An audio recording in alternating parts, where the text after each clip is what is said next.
Hello बच्चों, चलिए प्रश्न को पढ़ते हैं। गैसों के गतिज सिद्धांत के आधार पर निम्न में कौन से नियम सिद्ध किए जा सकते हैं। आपको विकल्प दिए हुए हैं। विकल्प ए है बॉयल का नियम, विकल्प बी है चार्ल्स का नियम, विकल्प सी है एवोगाद्रो का नियम और विकल्प डी है उपरोक्त सभी। तो आइए बच्चों, मुख्य अवधारणा को समझते हुए हम इस प्रश्न को हल करते हैं तथा विस्तार पूर्वक इस प्रश्न के संदर्भ में चर्चा करते हुए सही विकल्प का चुनाव करते हैं। तो सामान्य रूप से मुख्य अवधारणा में आइए सबसे पहले हम एक एक कर इन नियमों को समझे। तो बात करते हैं हम बॉयल का नियम।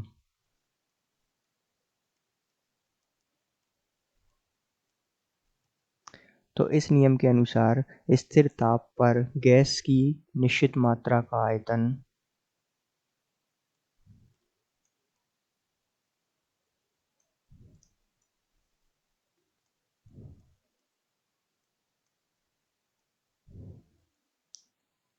निश्चित मात्रा का आयतन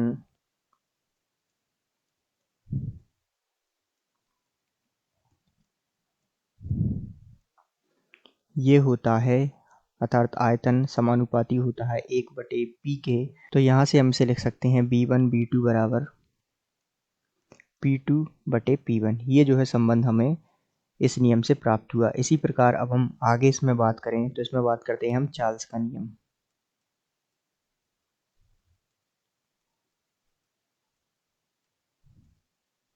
तो चार्ल्स का नियम क्या कहता है कि स्थिर दाब पर गैस की निश्चित मात्रा का आयतन, स्थिर दाब पर गैस की निश्चित मात्रा का आयतन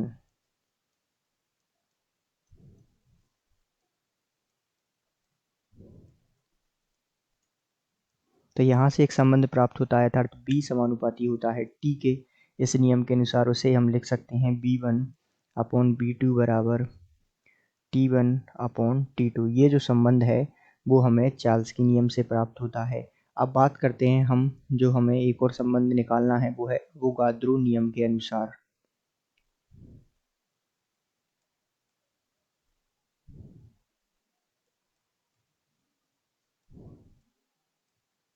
तो ये जो नियम है ये क्या कहता है कि भिन्न भिन्न गैसों के समान आयतनों में उनके मूलों की संख्या समान होगी, अर्थात भिन्न भिन्न गैसों के समान आयतनों में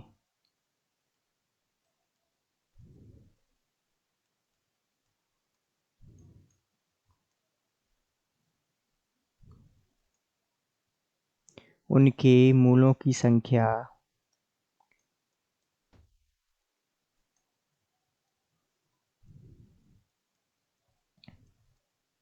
समान होगी।